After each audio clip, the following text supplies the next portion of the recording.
films.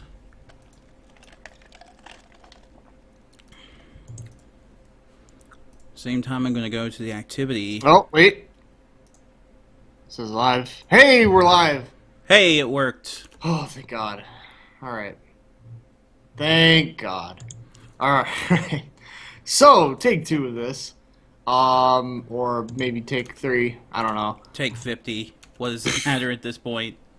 Wow. Okay. So, just to kind of break the ice a little bit, we were talking about Super Troopers a little bit ago, and I said it was one of my top 10 films ever. Probably one of the best comedies ever made. Patrick may disagree with me on that. Yeah, if I'm going to go with, like, top comedies of all time, I'm going to go with something like Ghostbusters, something like that. But that's just me. What can I say? honestly think it's better than Ghostbusters. Ghostbusters is a controversial topic anymore. But I mean, I think Super Troopers is funnier than Ghostbusters. I'm sorry to say that. I mean, they're both great films, but Yeah, one just delivers the jokes a little bit better. I think if you just like pure silliness, maybe Super Troopers would be better for you. Hmm. Because Super Troopers, I mean, it has a story, but who cares? Who It's really? a good story. It's a good Oh, story. nobody cares about the story. Come on. Nobody cares about it. They just love the goofiness of it. Of Versus course they something do, like, but the story makes sense so that they can watch it. If there was no story, like, who the fuck cares?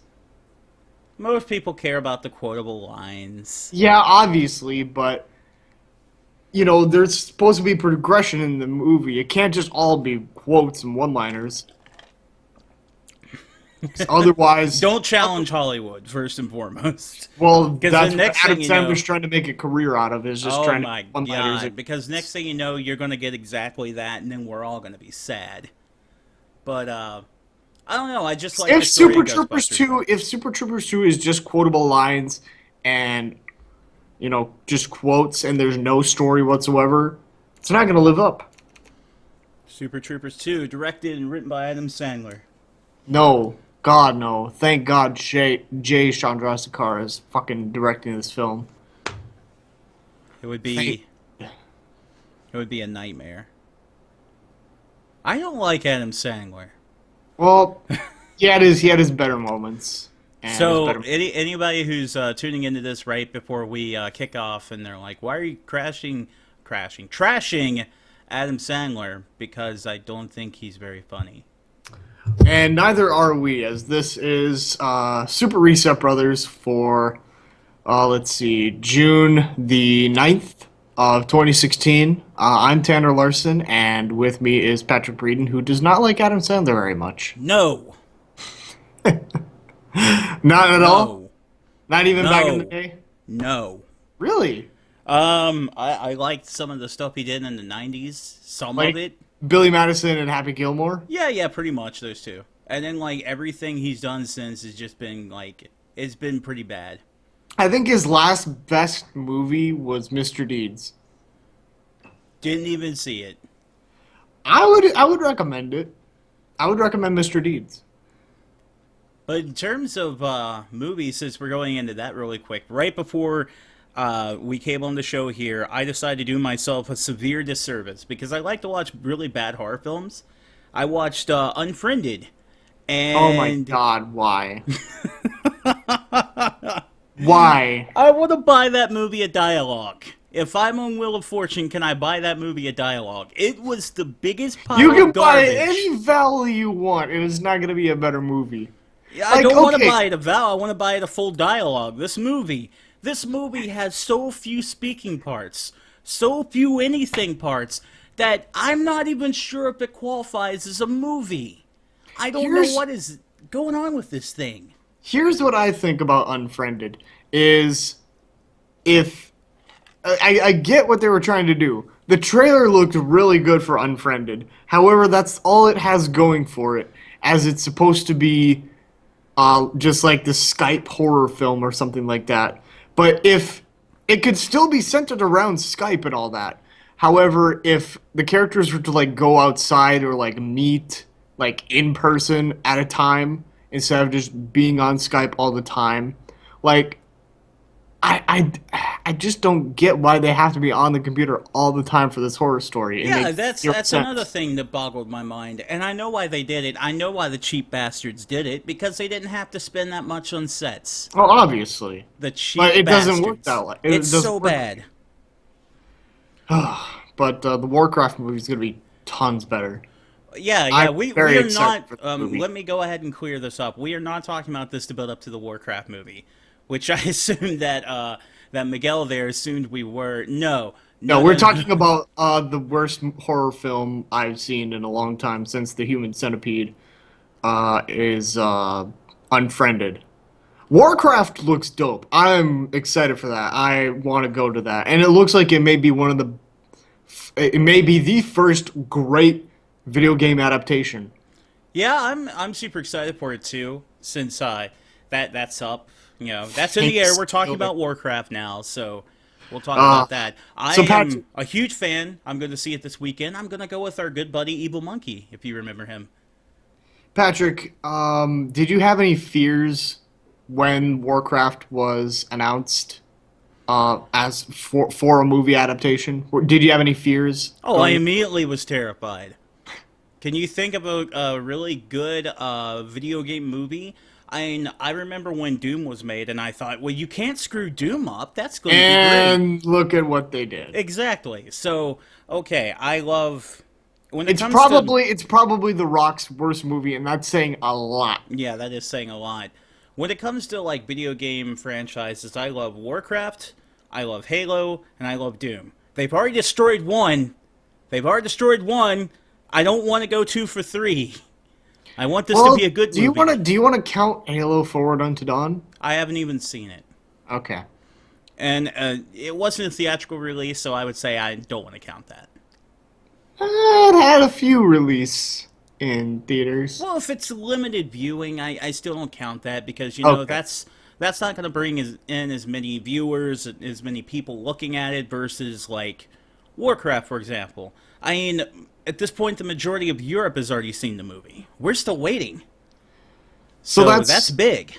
yeah, but it looks to be the Warcraft is going to be tons better than what we think it's going to be, and I'm absolutely sure that this will be just a massive hit. Not just on a blockbuster like box office kind of scale, but critically as well. We Well, could see no, it. No, no, critics hate the movie. really. If you go on Rotten Tomatoes, critics loathe the movie, but for all the wrong reasons, and that's why I'm not listening to them. They Okay. keep comparing it to Game of Thrones and Lord of Why? the Rings and Just movies because like it's that. set. Just Because because it's set at a medieval kind of time. exactly, exactly, and that's not only is that completely wrong, it's also completely unfair. Yeah.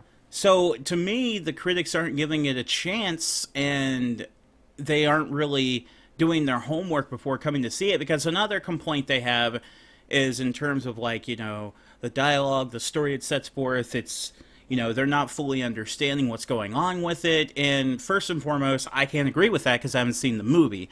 Second of all, if you're a film critic and there is a background to this film, I would assume you would do a little bit of research before coming into it. But what do I know? Because it's not like we're talking about like Mother 3 or anything like that being made into a film. It's World of Warcraft, one of the most popular games worldwide. Yeah. Played by millions of people, Well, known by even more. it goes even further back than that. It's not World of Warcraft, it's Warcraft. We're Well, talking about okay. Warcraft Orcs and Humans, the very first game. Yeah. But still the same universe. Yeah. So you're gonna have that story that was told back in the early '90s, and let's be honest, it was not that great of a video game because Blizzard was still they were sharpening their skills. It wasn't the best of game out there, but they had a story to tell. Now they get the chance to tell that story on the silver screen. And in terms of that, I would assume that most critics would want to go on, play Orcs and Humans or read the books or do something like that and get a little bit of background and get a fresh mindset before coming in and watching this film instead of just being like, oh, it's really hard to follow and I don't understand because it's too overbearing. Wouldn't you say the same thing when you started Lord of the Rings? Because you would just be like, what the hell is going on? Hmm. There's a dude And with a ring. and in fairness, the same thing could possibly be said for Game of Thrones, even though it's more critically accepted. Yeah. I mean, people who watch, even if you watch the first season of that, you're like, I do not understand what is going on here. So there is a lot to it. There is a lot going on. But when it comes to certain things like Lord of the Rings, like Game of Thrones, the reason why people can get into it so well with Game of Thrones, obviously, it's because it's season after season. You can just follow along. If you're lost, you'll find your way eventually. Or you can read the books, and there you go. It's doing okay. And same thing can be said for Lord of the Rings. If you watch the movie and you're still a little confused with certain things, there's an entire back catalog of things to read so you can figure out what's going on. With this, it's the same thing, but they don't seem to be putting in that kind of effort. They just come in, they say, yeah, it's mediocre, and then they leave. So one of us will probably write up a review for World of Warcraft when it does come out. Patrick, I gotta give that assignment to you because you know much more about World of Warcraft, and not just World of Warcraft, but Warcraft in general, Yeah. than I can ever fathom to know. So that's on you. So this is your dream assignment, I would assume. My dream assignment to watch this film that may or may not be terrible, and All then right. tell people about it. So before we move on, I want to give like an over under for you on how well this movie is going to do for the weekend. Over or under 45 million. Here in the States, Yeah. I don't know. I would probably say under. And Really? I would say under, and the reason why is because I think there's a lot of people like who don't know about WoW, and that's going to cause problems. Along with that, there's going to be a lot of people who do know what Warcraft is. They're like, oh, that's that stupid computer game, and not give it a chance. So I think it's got some hindrances that it's going to have to work through. But on Now, the same token, I think that, you know, people are going to compare it to stuff like Lord of the Rings and uh, Game of Thrones, stuff that J.R. Tolkien has possibly done, and maybe it's like, oh, maybe this will be good too, and you know they'll go see it, and I think it's going to go over. I think it's going to go over by 5 million. I think it's going to do 50 million. maybe people that are going to see it would make that comparison, but the studio's not going to, Blizzard's not going to. If that happens, it's going to be people that are going to see it. Yeah, Because I would never make that comparison. Never, never, never would I make that comparison. but I'm saying the general public Yeah. is going to like have that mindset because you got 300 million Americans, and you take half of them, I would assume, know what WoW is on just some kind of basis, even if it's just like a name basis. It's like, oh, World of Warcraft. So, to me, I think that would at least spark some kind of interest. I mean, it would generate interest, of course, but I still don't think that's going to be enough to do that because I mean, it's a movie that's going to stand on its own too. Because while it is, a super popular video game, it's not like Game of Thrones. It's I not believe like Lord of the Rings. It's not like those things. On top of that, it's a summer and it has stiff competition. So, such as the new Alice. Whether you like I Alice think or that was not, released already. doesn't matter. People are still going to be seeing it on the That weekend. bombed, if I remember correctly. People are still going to be seeing it on the weekend. Plus, you've got the new X-Men. Not everybody's had a chance to see that. Some people go to see it again. So in terms of that, I mean, that's 3 movies already when you go to the theater and you're going to lay down the money for that ticket and you say, which one do I want to see? I mean, if I wasn't such a Warcraft fan and I walked up to it and it was time to buy a ticket, I would buy a ticket to X-Men. I don't know. I feel like this has been advertised fairly strongly, so a lot of people are going to either say, "Oh, I might as well go see the Warcraft movie. I don't have anything to do." Because if I remember correctly, X-Men and Alice were already released and they bombed. I could be wrong on that. No, you're wrong. Really? You're Really? dead wrong. Really? Yeah. How much has it made right now? You'll have to look up the figures, but it is not getting critically panned. I know it's not getting critically panned, but from what I last saw, I think it made around 53 million. I can't exactly remember, but that's what I thought I remember reading on Reuters. I do not know.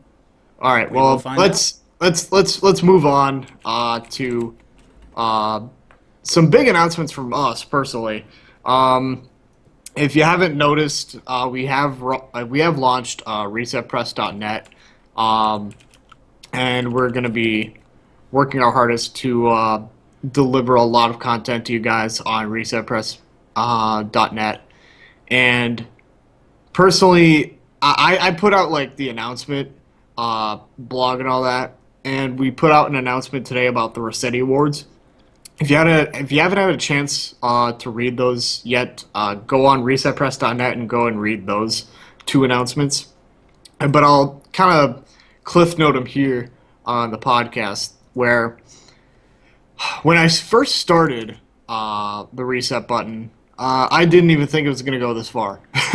It was honestly a throwaway project just to kind of coast by college at Minot State University. Just so I could graduate. It was a shitty Tumblr idea where I was just like, oh, let's just grab the 5 top stories in gaming and then let's just slap a name on it and call it good. Obviously, I did work hard at it because I did want to graduate. I didn't want to just like half-ass it because I feel like I don't half-ass anything. Or if I do, I try to make it look like I'm 100%ing it. But it worked out fairly well, I would assume. But once I moved out to Fargo, the Fargo Moorhead area, Patrick, I pretty much coaxed you into doing a podcast because I knew writing a blog was just way too much work every single week. So I needed some help.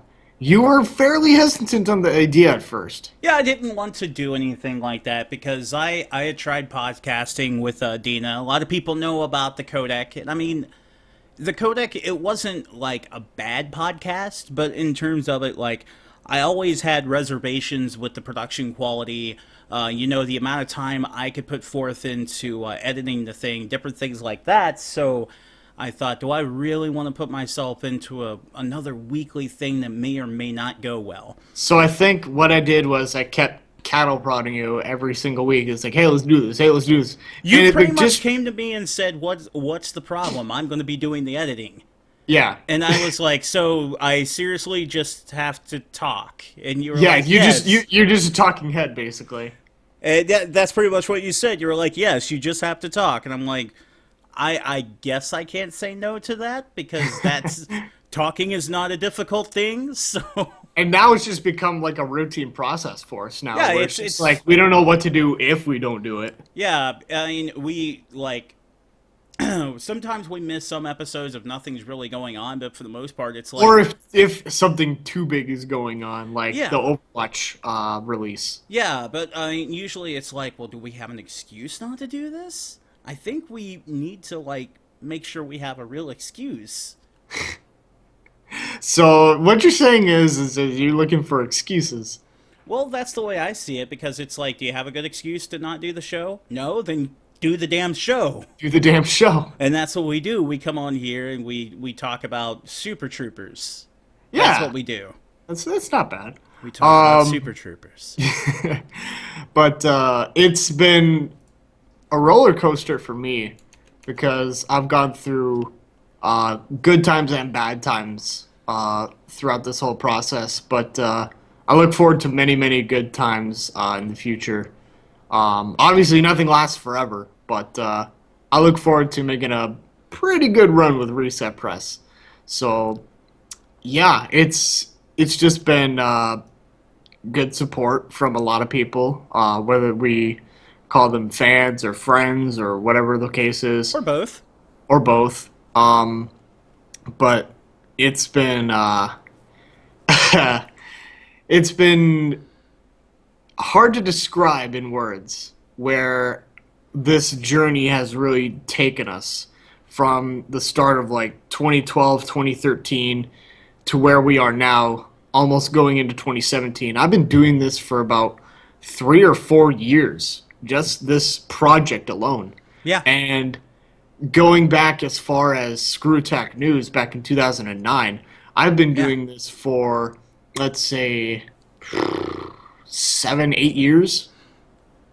Yeah, it's been a long process getting this Long done. time. Anybody who's interested in a better timeline of, the way things went down, you can go to the About section on resetpress.net and get a better idea. Because, like you were saying, it started out as a college blog by Tanner. So, Yep. in terms of that, I know I'm a creator guy, I create a lot of things, but let's get this out of the way. I didn't create this. Tanner created this. So he started with the reset button, and that Even was a though it blog. was a half-assed college project. Yeah, just to it get was. by.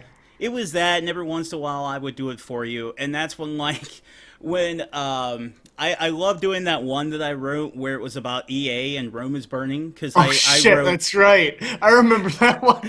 EA effervescent asphyxiation is what I said EA stood And for. that was so clever. I love that title. And that's what I ran with that, and then it turned into a podcast, and then I would say like the really, really big step we took is turning it into a weekly live video project. What you're seeing now, because as Tom the Iron Man pointed out when I did an interview with him last summer, he interviewed me. He was like, a lot of people when you guys started that, they weren't really using Twitch for that. It was usually just for video games. Yeah. And I thought about it and thought, wow, I think he's right. So I wouldn't say we pioneered it, but we were there at the beginning when this thing started. And Right. I'm not going to say it was smooth sailing, and we just came in there and was like, oh man, we're awesome. Look at this. Look at this awesome show Oh, we have. Shit. But But I think we've done an excellent job to the point where now if I'm not doing something live, it feels weird to just record. yeah, absolutely. Wouldn't you agree? Yeah, I do agree on that, where it just feels weird to record, but there are pros and cons to both situations. Well, yeah, of course. If there's we pros if and we cons with it. royally fuck up live, there's no saving that. We have to roll with it. Where I remember we were talking about the Overwatch beta, or I was talking about the Overwatch beta with one of our listeners and a good friend of mine, Fortune. He and I were talking about Overwatch on a recording because I didn't know what to do, like live and all that, what to set up or anything. I didn't even have like the background that you guys see here. So we just rolled with a recording, and it went fairly well. So you give yourself a little bit more leeway with editing on a recording as opposed to editing like live footage. Yeah. But I do feel strongly about the live version, and we're not the first ones to do this. No. I will say that, but We're not you know, the first ones to do it, but in terms We- of doing it on Twitch, we were there near the beginning. near the beginning because I think the only ones that I can really recall on Twitch that were really doing a podcast on Twitch were Twitch themselves, Rooster Teeth, who else? There was Mega64, and then there was the Sunday Sequence Break, hosted by a few speedrunners. Those are the only ones that really come to mind as far as like any podcast on Twitch goes. So we were here when the trend started to really pick up and go. Yeah. And I think that has not only helped us as far as like gaining an audience goes, but helped us as broadcasters and people who host a podcast to get information out there. I agree to that. I agree with that entirely. And the thing I would expand upon with that is if a lot of people do not believe that like broadcasting on Twitch should go on a resume, I would say look back Sorely on mistaken. yeah, look back on everything that we've been doing over the past 2 years, 2.5 years, whatever, in terms of like the value, the production value that we continuously put into it, the schedule we've kept, our attempt to keep this thing as tight and professional as we can. So we put a lot of work into this, and not to say that other people haven't, because now, you could go on WWE Network and people are doing what we do now. You've got Mick Foley sitting there talking to people, which to me is just weird, but I digress. But I think he was just filling in with Stone Cold for one week. yeah, it's bizarre though to see, like, I'm a wrestling guy, I'm gonna do this now, and it's like, okay, that's odd that you're coming into my territory, but whatever, that's fine. He's not coming into our territory. It's a different genre. It's still a podcast where you're interviewing people. We're not could, competing with Stone Cold. Come on. we could, and How? we would lose. How? I didn't say we could do it effectively. We're All not I'm competing saying. with him. Back up. All I'm saying is that it's weird that, like, you've got celebrities and other people like that are now coming into the podcasting genre, and then the live podcasting genre, which is, what we focus on. So it's weird that you've got these people that start to show up, because beforehand it was like, why do you need to run a podcast? How can you consider that something to put on a resume? And then next thing you know, you've got people like Stone Cold Steve Austin and other people like that showing up doing podcasts and live podcasts. It's odd. I think you're comparing a bit unfairly, or If you say apples to oranges, I'm going to throw something. I'm not saying apples. Okay. But I will say that you are comparing it unfairly, because we are about gaming, or at least like the gaming culture. That's wrestling. No. I'm not talking about genres. I'm talking about podcasting. Yeah, so am In I. terms of podcasting, I mean in general, because in terms of that, podcasting That's on unfair Twitch still. is usually done by just people like us, normal people. But I it's starting to catch on. Yes, I get that, Patrick, but you're saying, like, oh, just because Stone Cold is doing it means that he's in our territory and we're competing with him. That's what I'm getting from what you're saying, which is No. totally unfair. No. You're focusing on one thing that was said there, and that's completely wrong. I'm saying that the idea of podcasting is catching on like wildfire, because people who are not broadcasters, Of course it is. people who normally have nothing to do with that, and in the past did not express any desire to do anything like that, are now stepping into it. Now, Because they're great personalities. the big Who difference doesn't want to is listen to like 2 hours of Stone Cold? the big difference is they have Podcast One. We don't have Podcast One. We have us. We have Twitch. Yeah. So we're here with you every week, and we're going to continue to be as good as we can, but we do not have Podcast One money. But regardless of that, there is one more announcement. We'll kind of cliff notes basically, and that is a change to the Rossetti Awards. I can go into detail, but you should read that on resetpress.net. Yeah.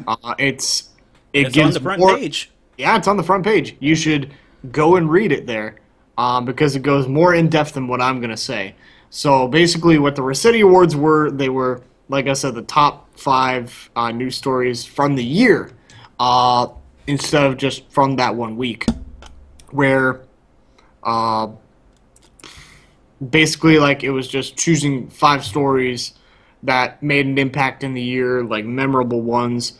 And I think we can expand upon that idea by changing up the game a little bit, where everybody and their mother almost picks, like, what's the game of the year? What's game of the year? Like, it's just one single game out of thousands upon thousands of releases. And if May has shown us anything, I think it's impossible to choose one single game within a year upon thousands of releases. So that's why I've decided to put the Rossetti Awards as a top 10, basically, of the games of the year. Yes, games of the year, not just a game of the year. And obviously, Patrick and I were only 2 guys, so we can't play every single game out there. That's where you guys come in. Our community at resetpress.net will have the option to send us, suggestions, like 5 suggestions or something like that, for what they should consider a game of the year and why. People on Patreon, you guys are getting another perk here. So for people who subscribe to Patreon, that will give you the opportunity to join Patrick and I at the end of the year with this big old list of games to kind of boil down that list into 10. And that'll be the Rossetti Awards. So people on Patreon will give that opportunity to express their opinion in like a meeting with us or a series of meetings to decide what can be Game of the Year or the Games of the Year, excuse me. So that's what the Rossetti Awards I feel like are going to hopefully revamp this whole discussion and maybe have a lot of people take a look as far as like changing up the awards system. Because, like I said, sure, you can nominate 5 games and just award one, but that causes a lot of friction. And me personally, I like to see something more unity in gaming, where if you just take a top 10 list of games within the year, I think it'll open up the door for a lot more open discussion on what could be a really great game. Yeah, and in terms of just continuing with the whole idea of Reset Press and talking about the new Reset Press net website, anyone who hasn't gone there yet, and Tanner was talking about the community that you can participate in and everything else there. I mean, there is so much going on with the website. If you guys haven't had a chance to check it out, so many different things. I mean, it's not just go there and look at the posts and make comments, things like that. I'm going to actually switch the monitor view really quick so you guys can see what's going on with this website and what you're capable of doing with it. So, everything you see here, you've got the different posts and everything, but the big thing that you can do if you decide to come over onto Reset Press and hang out with us, on top of commenting and, being part of the Rossetti Awards, everything else, you can actually join communities, you can have notifications, send friends PMs, make friends. So that's another big thing. You can make friends, have groups, you can participate in the forums we have. You have full profiles that you can have, everything else. So anybody who hasn't gone to the website or participated in that yet, please do. We want you to come and be a part of the community. And that's what it's really all about, is hopefully gaining a community and talking about what makes this industry great, or even reacting to news and posting, not just comments, but forum posts and having a discussion there. So that's what I hope to accomplish with ResetPress.net, is to have people, be excited about video games and the video game industry again. So with that out of the way now, by the way, you should go to patreon.com/resetpress if you haven't, or go to resetpress.net. That's our new website. Yeah, and there's even a Patreon button that you can click, and you can go from there. Absolutely. So with that out of the way now, let's talk about the main dish here, what we really wanted to talk about, and that is E3. Now, we could go into a discussion that we had like last week and go with Sony and Microsoft and all this, but I think the main mystery that really shrouds everything right now at the time of this recording, we could see something pop up in the next 2 days, but it makes us look like fools, really, but I don't see that happening. A lot of people, including like major outlets like Game Informer, don't know what the hell Nintendo is doing. Like, there is zero expectations right now for Nintendo to do anything. It's all rumors. It's a guessing game. It's all rumors. Like, let me show you, or let me just say what the E3 predictions are for Nintendo on GameInformer.com. Mother 3 coming to Virtual Console right now. A splash of color, meaning Paper Mario Color Splash, will make an appearance. Time for a new Fire Emblem, ? And more amiibos, and we'll learn something about the NX. First of all, I don't think we're going to see Mother 3 at E3 this year in any way, shape, or form. If that happens, I will eat my hat. No, I can't make that bet because I made some kind of bet regarding my hat and eating it live on stream. I think that was with, like, no NX news, if I remember correctly. But regardless of that, I'll do something. I don't know what I'll do, but Shave your head. I'll probably shave my head. That's a good one. There you I go. will probably do that if Mother 3 makes an appearance at If Mother some 3 kind makes an appearance of some type, it does. Even if they even say, if it's a mention from Reggie, it's like, oh, Mother 3. even if they say it's coming out in 2017, that still counts, and you still do it. Yeah, I'll do it because I don't think that we will see an official release in the Well, States. the thing is, now that Mr. Kimishima is behind it, I think you'll be shaving your head. I don't know. I seriously doubt that. I think the man smells, opportunity to make money with that. There's a lot of fans who want it. But how much money can be made? That's the thing. It doesn't matter. I mean, as long if the money made exceeds the amount it takes to localize, then have at it. But how long have we been talking about Mother 3 coming to the States? It's been a while. Yeah, it was And I also think the under interest's starting different to wane. leadership.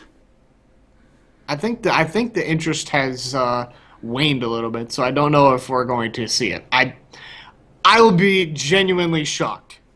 I'll do a periscope of me shaving my head. Yeah. I guarantee it. Well, that's what I'm saying. I mean, it was under different leadership beforehand, and that's why it never happened. Now you've got. But you've had two leaderships. Two leaderships. Wasn't Kimishima. I think he'll do it. All right. I doubt that. Secondly, Well, your hair depends on it, so we'll see. whatever, I don't care. We were talking about the fucking we were talking about my hair before we went live and how it's receding. So this might even benefit me. I don't know. It's a win-win situation regardless. That's Either why. I'm, That's why. either I throw it I'm out right there. or I go bald. It doesn't matter to me. That's why I'm I throw it going out bald there. You're eventually. welcome. You're so welcome.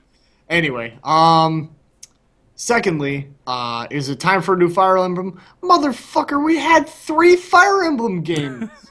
We had 3 fucking Fire Emblem games in the Who's last year. asking if it's time for a new Fire Emblem? Who's doing this? Oh god, I don't know. It's someone from Game Informer. It's just the GI staff is what it's labeled. Oh, So of course we have to fucking speculate who no, that. it's not time for a new Fire Emblem. Next. It's 3 of them. No. 3 games. Why the hell would you? Okay, I'm legitimately concerned. Like, has no one paid attention to Nintendo in the last year? I guess not, but I'm just saying it really doesn't matter. It's not time for a new one. That is not the focus at all. We know what the focus is, and who cares about Fire Emblem? But yeah, I don't get it. we might see something about Paper Mario, but then again, we might not. It would be a good guess, but you know, I wouldn't have an issue with Paper I Mario. wouldn't rule it out. I wouldn't rule out Paper Mario Color Splash, but anything goes right now with Nintendo. Yeah, I still think the big thing that everybody cares about, like, they would gladly sacrifice every game announcement, everything to figure out what the hell NX is. That's what I think is going to happen. So, in terms of that, it looks like I've lost connection with Tanner here, so I'm going to keep going. So, that's what I'm going to do here. In terms of it, when it comes down to the NX, because there's been a ton of rumors. One of the big rumors that happened there, I don't know if it's been over the past few days where this popped up or what went on there, but when it comes to most modern day consoles like Xbox One, PlayStation 4, PlayStation Neo, whichever, they usually use the x86 chip. According to new rumors that have come out, the NX is not going to be using this chip. They're still going to be using their own type of hardware to run NX, which suggests that for the most part, they haven't learned their lesson from the past. They're still being stubborn, they're still wanting to run things on their own terms, and that may still be an issue for development. So we know that that's been an issue before when it comes to getting third-party games over to the Nintendo systems. And I was hoping under Mr. Kimishima that they would, make sure that this didn't happen anymore. That it was easier for developers to bring their third-party games over to Nintendo systems. But if the latest rumors are to be believed, it's not the case. So I'm not quite sure, what to expect of that. Of course, we have to see the NX at E3 to understand what's going on with it, what it plans to be. But let's also talk about what that means overall. Because there is also an interview that Kimishima did where he talked about what the future of NX means. Is it going to be the successor to the 3DS? Is it going to be the successor to the Wii U? Because a lot of people believe that come 2016, when the clock strikes midnight and we go into the next year, Wii U was done for. Mr. Kimishima went on record to say that it is successor to neither system. So that has to lead us to the believe either the man has no idea what he's talking about, or that it's going to be some sort of like mysterious third kind of realm in terms of gaming. It's not going to be one that takes your handheld out of your hand. It's not going to be one that, you know, takes care of your home console, because it's not supposed to replace either one. So then the question becomes, well, what is it supposed to do? And in terms of that, I can't even begin to speculate. If Tanner were here, I'm not sure what he would be able to say. Here he is. Say hello, Tanner. I crashed. We know. Oh my god. Okay, are we still on? We're live. We're live. Okay. Remember, we do this live. Yeah. So where did I leave off? Oh, I took off without you. Okay. I took off right down the street without you. The big rumor, and now that you're here, I'm going to get your response to it. Because big rumor that recently came out when it came to the NX is, you know, most systems like PlayStation 4, Xbox One, they use a specific form factor with their chip. And the rumor now is that Nintendo is not using that form factor. They're going with a different one, which once again suggests that Nintendo has not learned its lesson, is going a different route, and may become difficult for third-party, you know, software and companies to bring their games over. So I don't understand why they're doing this, if this is true, because, like we said, anything goes in Nintendo right now until E3 happens. But regardless of that, if this is true, they must have either one, something more powerful, or two, like nothing at all. And it just scares me at the latter, because that will just hinder third party. It worries me simply because if I cannot remember the name of the chip set they're supposed to be using, but it's not the form factor that the other consoles are using at the moment. And if that does become difficult for third parties to bring their games over, then we have resolved nothing. We're right back to square one, right back in the problems that we had before, and nothing's been fixed. To me, that's a huge problem. That is the very reason why we're talking about this right now. Mm-hmm. Yeah. I just want to see something with the NX. Like, they need to have some kind of news. Like, just mention, like, a release date or something like that. It's just like, hey, we're working on a new console or anything. Like, to not have news about the NX would hinder it. Would hinder Nintendo so badly. But to have, like, negative news about it, I think would be even worse. In a weird sense. Like, you don't think so? No, I said yeah. Oh, yeah, okay. Yeah, usually the thing is there's no such thing as bad press, but when you're in this situation, like Nintendo, and you're walking the tightrope and, you know, you're keeping sales figures up by selling little statues to people, it's sink or swim time. And they've done this song and dance before. You would think they would kind of learn their lesson from mistakes they've made in the past. I think their biggest mistake has been the Wii U announcement and how that just fell on its face so fast. Because I remember, like, outlets like G4 and Game Informer, GTTV, they were kind of speculating, like, well, is this an accessory or is this like a brand new console? And we kind of thought, like, this is going to be a brand new console because, you know, there's this black box here. What the hell is that?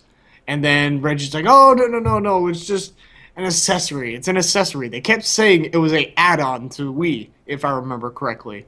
And then I don't remember that at all. Really? Mm-mm. How do you remember it? I remember them saying it was a brand new system. It was a new way to play, and they started talking Leading about the up to game. E3?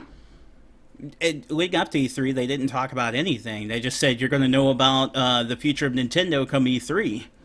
But after the press conference, I didn't even get a clear answer. I don't think anybody got a clear answer until Reggie said, yes, okay, it's a new console. So the other thing that you missed, I was talking about on here, this is a rumor. Isn't a rumor. This is actually an interview from Kimishima. This is all rumors. Right No, this this is an interview from Kimishima where he was asked point blank if NX is going to replace their current lineup of video game consoles, meaning 3DS and Wii U, and he said no. How? What? Yeah, he flat out said that it will not replace these systems, and that it's supposed to fill this void that they've found in the market, and that's what some speculators are talking about now. Because what void do you mean? Okay, you've got the 3DS that takes care of you not being at home to play video games. That takes care of the handheld market. You've got your Wii U when you're at home. Where is care of this the home void? console. Where is this? VR? I have no idea. I have no idea The what only- this the void only is other- supposed to be. The only other void I see is the VR headsets, which I don't think that's a void right now. I don't know what else. I don't think it's a void either, and I hope that's if that's what they're shooting for when it comes to that. I would have to say it's Nintendo being late to the party again, but not as bad this time. Yeah, because they're still gonna they're still gonna hop on the train at a good time. Yeah, no, this isn't a bad time to announce VR at all, but they're a little late compared to everybody else. Right. But the last late to the party kind of thing that they did was when they announced Wii U. Because the big thing there was, oh, it's a tablet. You're going to get a tablet controller. Tablets were already a thing at that point. Yep. And so while it was cool to have the idea of you're going to be able to play games using, touch abilities with this, it wasn't something that was, groundbreaking. It wasn't mind-blowing at that point because, iPads and other tablets, things like that, that was starting to become kind of mainstay for the most part. Now you can't sign up for a cell phone program without somebody throwing a tablet at you. So, yeah, that was kind of a mess up on their end. I have a question. What if, and this is just a really big what if the NX is a phone?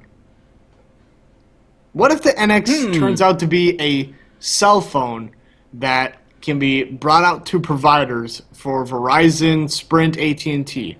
Because they've always mulled over the idea of going into the mobile market. So this is the perfect opportunity. So, to fill this void that he's talking about when it comes to, this ability, because mobile, okay, that's a void I could agree with, because when it comes to gaming on mobile, you and I are of the agreement that mobile gaming on your phone is garbage. Yeah. It's pretty bad. For the most part. I mean, there are some good games on the mobile.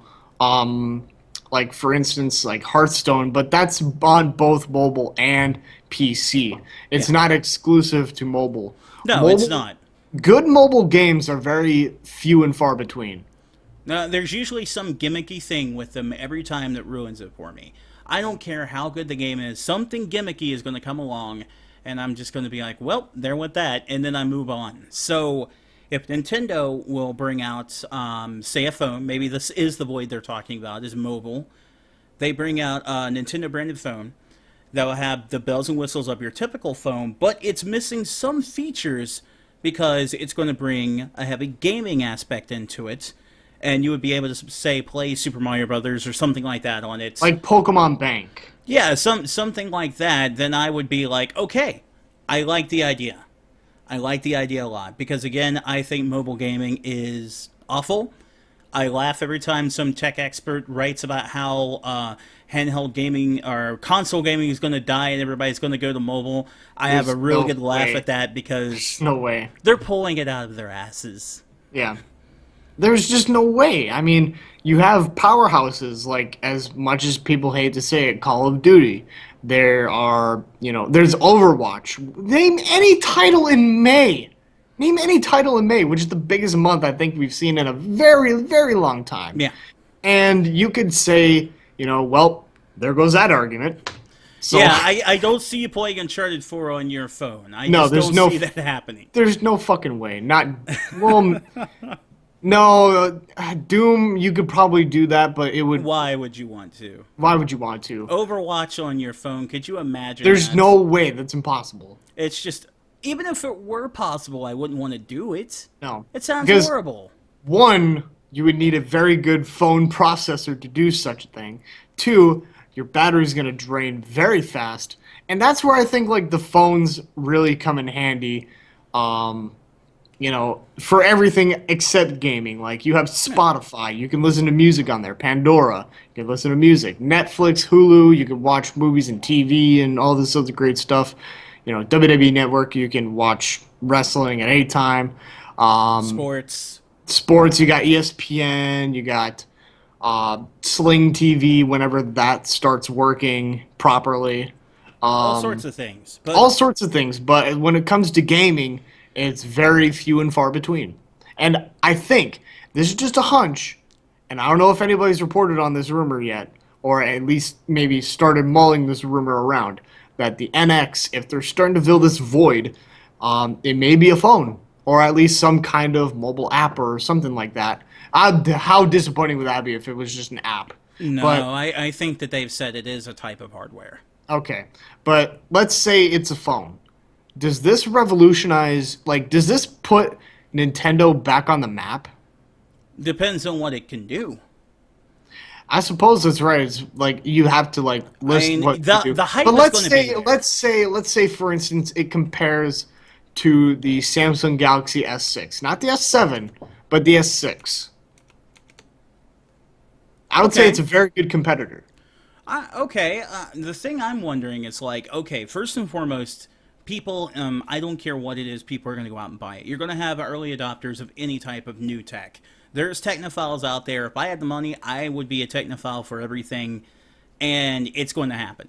Yeah. So let's just get that out of the way and say, yes, people are going to get this device no matter how dumb you think it is. So that said, in terms of it, it really depends on what it's capable of doing, simply because I remember I was playing Splatoon, and I was talking about how great it was. And on my 3DS, I have a Splatoon theme that plays, the theme song and everything. And she was like, well, wouldn't it be great if Splatoon were on a 3DS? And I was thinking, no, that would probably be a nightmare for the 3DS. But what if they could do something like bring, somewhat watered-down versions of their great games to this phone? Or you could play classic games on the phone, too, different things like that. And it does have... it comes with an attachment that you attach to it to give it the controller aspect, something like that, to the point where you can get a good, not an acceptable, but a good game experience with this phone. So that's what I'm thinking is with this void that they're talking about without giving away, it doesn't kill off the Wii U, it doesn't kill off the 3DS for the most part, Right. but the NX, it's either a new console, it's a VR headset, or it's a phone. That's the only three options that I see. Yeah, it's got to be something like that. Now that, But it has to be unless he's something. lying. Unless he's lying, which would be a Unless- very bad start for him. Well, I mean, yeah, let's not lie. If we're going to say that it's not going to replace those systems, I mean, then make sure it doesn't, because I think we all know, anybody who's been checking out the podcast regularly, I love my Wii U. I don't want it to die. Yeah. I want more games for it, so keep them coming.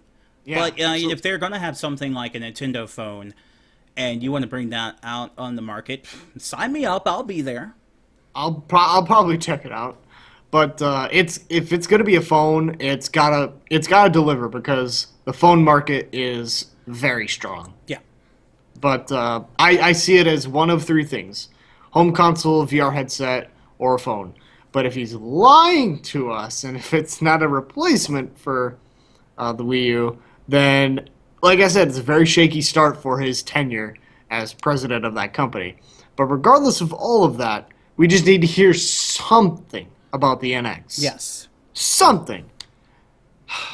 So, Yeah, that's the thing I would say. I mean, if even if they throw us a bone and like, just give us like you don't have to physically show it, just tell us what it does. bare That's the minimum. thing I would say.